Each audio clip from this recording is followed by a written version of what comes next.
لما بزهق من اللحوم والفراخ دي أول أكلة بلجأ لها. معلقة سمنة ومعلقة زيت بشوح فيهم بصلاية لحد ما تصفر، وانزل عليهم بكوباية من الرز المنقوع، وبنقع الرز لمدة 40 دقيقة على الأقل. هحط عليهم نص كوباية من العدس المغسول بس مش منقوع. هقلبهم دقيقة على النار وبعدين انزل بالتوابل. معلقة صغيرة كمون، معلقة صغيرة كزبرة، نص معلقة من الفلفل الأسود، وربع معلقة من البهارات.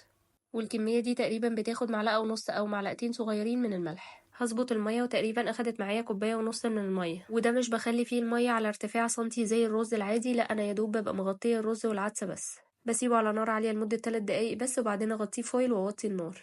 أساسي معاه بقى سلطة الطماطم المخللة. طماطم متقطعة صغير، بحط عليها فصين توم، ربع معلقة من الهريسة الحارة، ربع معلقة من الكمون، رشة نعناع مجفف، ورشة شطة. بضيف عليهم معلقتين كبار من الخل، والملح بظبطه حسب الرغبة. هقلبهم وكده سلطة الطماطم بقت جاهزة. وهنا العدس خلاص كان استوى زي ما انتم شايفين، مفلفل وكل رزاية لوحدها وتحفة. وطبعا هقدمه أساسي مع البيض المسلوق والسلطة بتاعته الرهيبة دي. قولولي بقى لما بتزهقوا من اللحوم بتعملوا أكل ايه؟